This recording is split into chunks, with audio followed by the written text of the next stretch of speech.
Hello sir. Sir recently मैं अपने एक पुराने फ्रेंड से बात कर रहा था, तो यूजुअली हम बात करते रहते हैं डिफरेंट न्यू टॉपिक्स।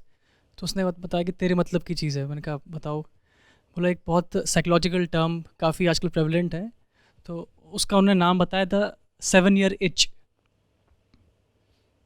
तो मैंने उनसे पूछा कि एग्जैक्टली क्या होता है, तो उन्होंने बताया कि ये काफ़ी रिसर्च है, बिकॉज यूजुअली यू से कि रिसर्च पढ़ना चाहिए। तो रिसर्च ये कहती है कि यूजुअली जो मैरिड कपल्स होते हैं, तो with in 7 years, after 7 years of the marriage, usually ऐसा होता है कि डिवोर्सेस बढ़ जाते हैं, एक्स्ट्रा मैरिटल अफेयर हो जाता है और प्यार घटने लग जाता है 7 ईयर्स के बाद। तो मैंने सुना और मैंने फिर खुद पढ़ा भी कि यूएस में, चाइना में, इवन फिनलैंड में कई सालों तक रिसर्च भी हुआ और देखा भी गया है। तो थोड़ा मैं इसमें एंटाइज सा हो रहा था कि एग्जैक्टली क्यों हो रहा है कि 7 साल में प्यार घटने लग जाए। तो ये करते करते अचानक कबीर साहब का एक दोहा मैंने पढ़ा, और मैं,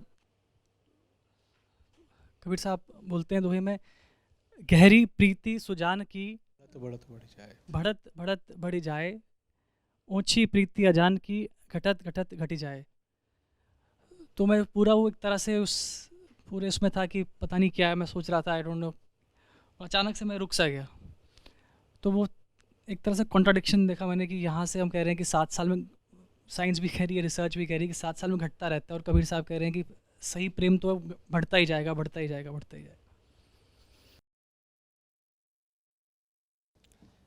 वो 7 साल में उसके लक्षण, सिम्टम्स दिखाई देने लगते होंगे। नहीं तो जो मोह है ना, वो अपने एक चरम पर पहुंचता है। उसके बाद होता है मोह भंग। सुना है मोह भंग? एक जादू है जो चढ़ता है और फिर वो जादू उतरता भी है। और जब वो जादू उतरता है तो बड़ी नफरत उठती है। ठीक वैसे जैसे आपको नफरत उठेगी उससे जो आपको बेवकूफ़ बना गया हो। आपको पता चले कोई आपका बनकर आपको बेवकूफ़ बना रहा था, तो आपको नफरत उठती है ना बाद में कि इतने दिनों तक मैंने धोखा खाया।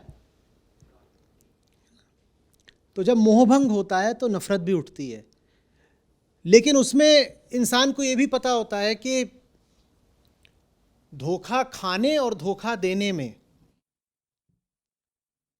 दोनों ही पक्ष बराबर के जिम्मेदार थे। अगर आपने धोखा खाया है तो उसमें भी आपकी रजामंदी थी। इसके अलावा जिसने आपको धोखा दिया, आपने भी उसको धोखा दिया है। तो आदमी खुल के कह नहीं पाता कि देखो मेरे साथ तो फ्रॉड हुआ है। अब हुआ तो है, लेकिन उसमें अपनी भी जिम्मेदारी है। तो आदमी शिकायत नहीं कर पाता। शिकायत भले ना कर पाता हो, भीतर ही भीतर एक घुटन, ऊब, बेचैनी शुरू हो जाती है। और वही फिर कुछ सालों में जाकर के रिश्ते में पूरी भयावहता के साथ प्रकट हो जाती है। उसी को कहते हैं 7 ईयर इच। अब वो 7 ही साल में हो कोई ज़रूरी नहीं है, वो 2 साल में भी हो सकती है, वो 10 साल में भी हो सकती है। जो भी रिसर्च हुई है तो उन लोगों ने कोई मीडियन ड्यूरेशन निकाल ली होगी कि भाई हमने जाके सर्वे करा कि रिश्ते कितने सालों के बाद, विवाह के, आमतौर पर विवाह के कितने सालों के बाद टूटना शुरू हो जाते हैं। तो पूरा एक डिस्ट्रीब्यूशन आया होगा, उसका उन्होंने कुछ पकड़ लिया, बीच का एवरेज, मीडियन या मोड कुछ उठा लिया और कहने लग गए कि ये 7 ईयर इच है। वो उसको आप 6 या 5 या 8 भी मान लो, कोई अंतर नहीं पड़ता। कारण वही है। कारण ये है कि हमारे रिश्ते बनते ही बेहोशी में हैं। बेहोशी में रिश्ता बनता है जहाँ पर एक साधारण आदमी को आप फरिश्ता समझ लेते हो, एक साधारण सी स्त्री को आप परी समझ लेते हो, और एकदम सुरूर छा जाता है। जिसकी नई नई आशिकी लगी हो, उसका चेहरा देखना, उसके सारे पैसे बच जाते हैं, कॉस्मेटिक्स, पार्लर, हर चीज़ के, ऐसे ही चेहरे पर एक ग्लो रहता है।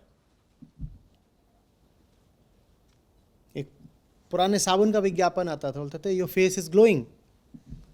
एक देवी जी उनसे पूछता था इज इट लव, तो जो साबुन था उसका नाम लव से मिलता जुलता था, बोलती no it's not love, it's,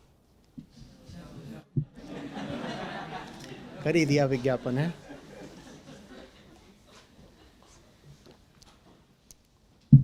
तो चेहरे पर एक नूर आ जाता है, क्या चमकता है चेहरा, अभी नई नई आशिकी है, वो इसीलिए चमकता है। आपको लगता है सचमुच आपको फरिश्ता मिल गया, लेकिन मिला नहीं होता है, वो कोई नहीं है, वो ऐसे ही है, वो एकदम। फिर याद आ गया मुझे झुन्नू लाल, वो कतई झुन्नू लाल है, पर आपकी नजर में क्या है, फरिश्ता है। क्यों है आपकी नजर में? क्योंकि आप भीतर से बेहोश हो, मोहित हो, भीतर से चार्म्ड हो, डिल्यूडेड हो। और वो डिल्यूजन कहां से आ रहा है? वो हार्मोनल है। आपके शरीर ने ही आपको बेवकूफ बना दिया है। आपका जो डीएनए है वो दुनिया में बिखरने को आतुर हो रहा है, तो वो आपको बेवकूफ बना रहा है। आपका शरीर आपको बेवकूफ बना रहा है अपने किसी बहुत पुराने एंशिएंट उद्देश्य के लिए। प्रकृति चेतना को बुद्धू बना रही है। प्रकृति क्या चाह रही है? जीन्स फैले, रिप्रोडक्शन हो, बच्चा पैदा हो। तो इसके लिए आपका शरीर आपकी चेतना को बेवकूफ बना रहा है। चेतना को उसने क्या बता दिया? सामने क्या खड़ा है और कौन है वो फरिश्ता? झुन्नू लाल। झुन्नू लाल बन गया फर्रू लाल। ये गलत हुआ है। वैसे ही वो सामने आ गई है, अब वो भी ऐसे ही कुछ है, उसका भी कुछ नाम दे दो, झुन्नी बाई। लेकिन आपका जो हार्मोन है वो आपको क्या बता रहा है? सामने कौन है? परी है। तो अब गठबंधन हो जाता है फिर। लेकिन जादू तो जादू है, सत्य तो है नहीं, तो जादू नित्य तो हो नहीं सकता। जो नित्य माने जो बदलेगा नहीं, कालातीत, टिका रहेगा। तो जादू नित्य तो होता नहीं। जादू तो जैसे चढ़ा है वैसे ही उतरेगा। जब उतरेगा तो आप क्योंकि कहाँ है परी, कहाँ है परी, कहाँ है? फिर वो सामने आ गया, तू कौन है? बोले मैं ही तो हूं परी। बोले कि तू तो झुन्नी है। वो थप्पड़ मारेगी, बोलेगी 3 साल से परी बोल रहा था, आज झुन्नी बोल रहा है। ये बोले कुछ नहीं, बस थोड़ा सा नशा उतर रहा था। बोलेगी मुझे तब से पता है ना तू झुन्नू है, मैंने झुन्नू बोला तुझे आज तक?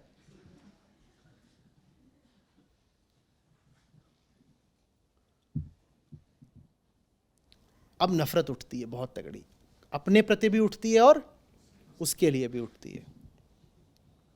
और ये आदमी की जिंदगी का सबसे बड़ा नर्क है। यही वजह है कि मुझे संबंधों पे इतना बोलना पड़ता है।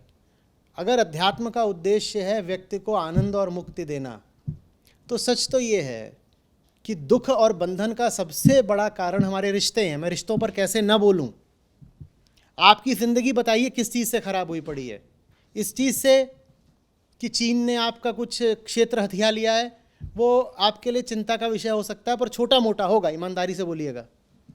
आपकी ज़िंदगी क्या इस बात से ख़राब हुई पड़ी है कि पाकिस्तान के पास 150 परमाणु हथियार हैं?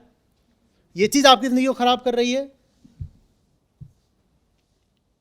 आपकी ज़िंदगी इस बात से ख़राब है कि भारत के पास इस वक्त विदेशी मुद्रा भंडार कितना है, कम ज़्यादा हो रहा है कुछ?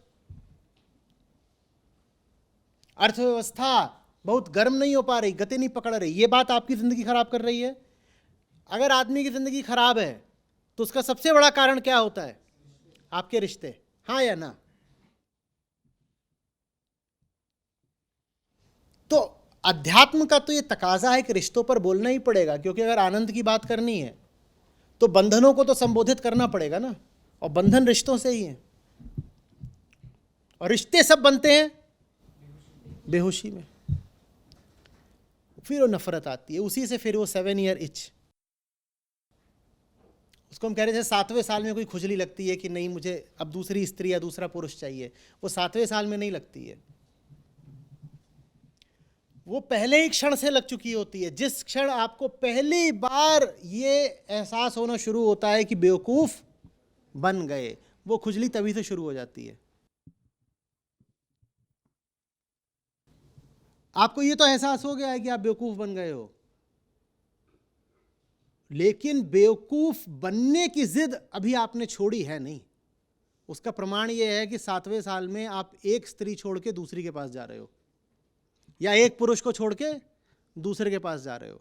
आप सचमुच जान गए होते कि आपकी बेवकूफ़ी का आधार क्या है, तो आपने ये नहीं करा होता कि पहले जो रिश्ता बनाया था उसी से मिलता जुलता रिश्ता आप किसी और के साथ बनाने निकल पड़े, कि पहले हरे कप में जहर पिया था, अब लाल कप में जहर पिएंगे।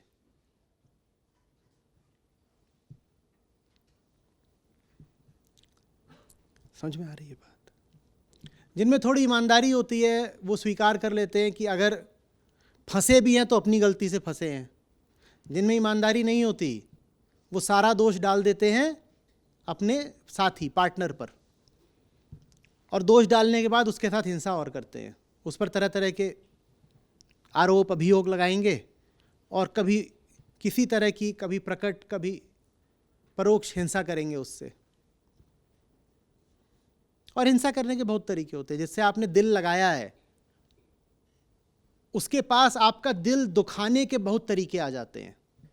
आपने अपना दिल दे दिया ना उसको, यही तो बोलते हैं ना, मैंने अपना दिल तुझको दिया। अब आपने उसको दिल दे दिया है समूचा, वो उस दिल में कहीं भी सुई चुभ हो सकता है, इतना बड़ा दिल है, तो उसके पास बहुत तरीके आ जाते हैं आपका दिल दुखाने के। वो दुखाएगा क्योंकि उसे दिख रहा है कि वो बेवकूफ़ बना है।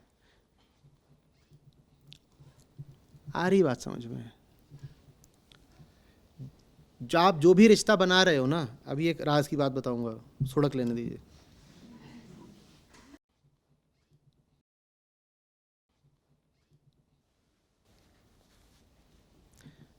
आप जानते हो आप जो भी रिश्ता बना रहे हो आप किसके साथ बना रहे हो? आपकी जो वृत्ति की सच्चाई है उसके देखे आप रिश्ता सीधे सीधे परमात्मा से ही बना रहे हो।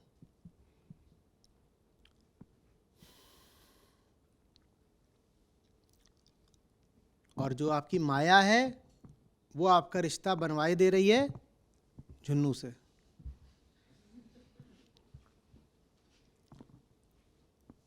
लेकिन आपने चाहा यही है, जिसने भी रिश्ता बनाया है उसने चाहा यही है कि सीधे भगवान से रिश्ता बनाए। मुक्ति को भगवान बोल रहा हूं यहां पर। जिसने भी रिश्ता बनाया है, जिसने भी गहराई से प्यार करा है, उसने यही चाहा है कि सीधे परमात्मा से ही प्यार करे। पर पकड़ किसको लिया है? झुन्नू को। और झुन्नू परमात्मा हो नहीं सकता, तो अब चिढ़ तो छूटेगी ना। ऐसी सी बात है जैसे नशे में आप जाकर के 100 रुपए का एक खिलौना प्लेन खरीद लाए हो, या रॉकेट, बच्चों का रॉकेट, 100 रुपए का छोटा सा खिलौना रॉकेट खरीद लाए हो, उसका नाम है झुन्नू। वो एक सस्ती चीज है 100 रुपए की, वो आप खरीद लाए हो। लेकिन दिल आपने दे रखा है चांद को। आप चाह रहे हो कि ये जो रॉकेट है ये आपको पहुंचा दे चांद तक, और वो 100 रुपए का नमूना आपको चांद तक पहुंचाएगा क्या? तो अब छूटती है चिढ़, क्योंकि प्यार तो सबको चांद से ही होता है। और जिसको अपनी जिंदगी में लेके आते हो चाहते यही हो कि वही आपका या तो चांद बन जाए या आपको चांद तक। इसीलिए तो फिर गाते हो ना, चलो दिलदार चलो चांद के पार चलो। समझ में आ रही है बात? और उधर से फिर वो बड़ी जल्दी बोल भी देती है, हम हैं तैयार चलो, क्योंकि जाना ही वही था, सबको चांद पे ही जाना है। लेकिन मिल गया है झुन्नू लाल, वो सिर्फ एक तरीके से चांद पे आपको पहुंचा सकता है। कहेगा आ जा, बैठ जा, चढ़ जा चांद पे, यही है चांद, और कोई चांद नहीं नसीब है।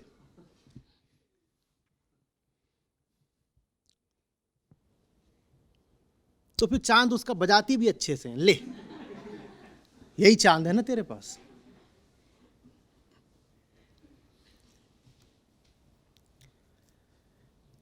इसलिए ये जो गठबंधन है ये बाय डिजाइन फेल होंगे ही होंगे. They are design to fail. रिश्तों में खटास रहती है, ये बात कोई संयोग या दुर्भाग्य की नहीं है, ये बात नियम की है. रिश्तों का नियम है कि उनमें निराशा और खटास रहेगी ही रहेगी, क्योंकि आपने चाहा था चांद और मिल गया झुन्नू. और झुन्नू के साथ भी यही हुआ है. उसने भी चांदनी ही चाही थी और मिल गई है झुन्नी. तो दोनों एक दूसरे से व्यथित तो रहेंगे ही रहेंगे, क्योंकि झुन्नू हो कि झुन्नी हो, दोनों की तलाश किसकी है? चांद की. चेतना को प्रेम किससे है? तो चेतना तो लगातार उसी को चाह रही है ना. तो सगुण रूप में भी, शरीरी रूप में भी आप जिसको जिंदगी में लेके आते हो, उम्मीद आपकी यही होती है कि तू मेरा चांद बन जा. और वो बन नहीं सकता, काहे कि वो 100 रुपए का सस्ता झुन्नू है. वो कैसे बनेगा?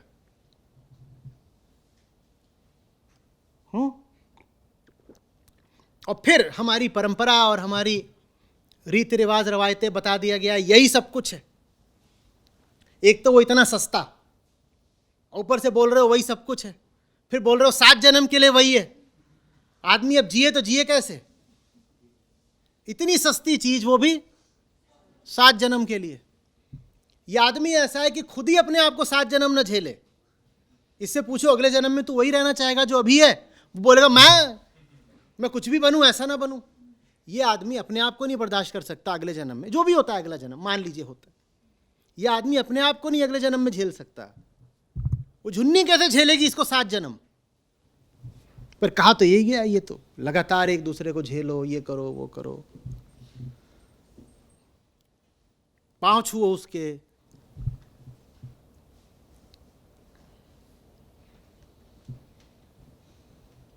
पांव मतलब नाखून काटने नहीं आते उसको, झुको तो मूड खराब हो जाए उसके पांव ही देख के. सर अगर आप फरिश्ते तो पकड़ते हो, कैद करते हो, इसलिए वो जुन्नू बन जाता है.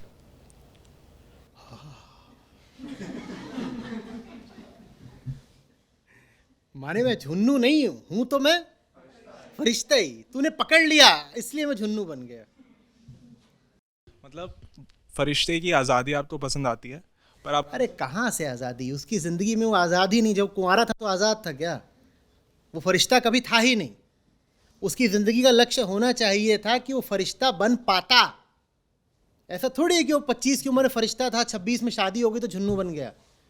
वो पैदा ही झुन्नू हुआ था और आज भी झुन्नू है. हाँ, फरिश्ता बन सकता था अगर जीवन भर वो संघर्ष करता, प्रयास करता, तो शायद फरिश्ता होने के निकट आ पाता. तो इसमें बात कैद करने की या ना करने की नहीं है, इसमें बात भ्रमित होने की है कि वो है क्या चीज़. और वो भ्रम भी देखो कोई ऐसा नहीं है कि इतना भयानक होता है कि आपको पकड़ ही लेगा. आप अगर सचमुच उत्सुक हो जानने में कि सामने वाला फरिश्ता है कि झुन्नू, जाना जा सकता है. 4 दिन उससे ढंग की बातें करो, 4 सारी पोल खुल जाएगी कि ये क्या है. लेकिन ढंग की 4 बातें कभी होती ही नहीं, सब उल्टी पुल्टी बातें होती हैं. उन बातों में कभी राज खुलते ही नहीं. ये रात रात भर बातें करते हैं, लेकिन उन बातों में एक भी ऐसी बात नहीं होती जो सच्चाई खोल के रख दे. सारी इधर उधर की बेकार की, 2 कौड़ी की, लुका छिपी की बातें हैं. ये वो ऐसा बताओ, अच्छा तुम्हें क्या पसंद है खाने में, तुम पहनोगे क्या? वो कह रहा तुम कुछ पहना मत करो, पिक्चर भेज दो. फिर जब ब्रेकअप हो जाता है तो वही पिक्चर है वो जाके पॉर्न साइट पे टांग देता है. ये सब जानते नहीं क्या? ये सब तो बातें होती हैं आशिकों में. उसमें सच्चाई कहाँ से खुलेगी? सच्चाई जानने की दोनों में से किसी में भी कोई उत्सुकता होती ही नहीं है. मतलब उनका सोल्यूशन ये था कि 7 साल बाद आपने उसको पकड़ के रखा हुआ है ना, इसलिए वो आपको अट्रैक्ट नहीं करता है। आप उसे छोड़ दो तो शायद तो दोबारा अट्रैक्ट करे शायद। छोड़ देना कोई कर्म की बात नहीं होती ना। आप अभी वो हो नहीं जिसने कुछ भी छोड़ा हो जीवन का, न वो व्यक्ति है जिसने कुछ भी छोड़ा हो जीवन का। छोड़ने का मतलब होता है मुक्त कर्म, और मुक्त कर्म के लिए सबसे पहले क्या चाहिए? आत्मज्ञान। ना आपको आत्मज्ञान है ना उसको आत्मज्ञान है, तो इस सलाह का क्या लाभ कि छोड़ दो? इस सलाह पर अमल करा ही नहीं जा सकता। जो आदमी अभी भीतर से अंधेरे में है, मैं उससे बोलूं जो चीज तुम कीमती समझते हो उसको छोड़ दो, क्या वो छोड़ सकता है? तो इस सलाह बहुत काम की नहीं है। देखो, जो कर्म बिना ज्ञान के आ रहा हो ना, उसको ही कर्मकांड बोलते हैं। तो ये जो सलाह है ये भी कर्मकांडी सलाह है, इससे कोई लाभ नहीं होगा। ऐसा कर दो। जब भीतर परिवर्तन नहीं आया तो बाहर का कोई कर्म बताने से क्या मिल जाए?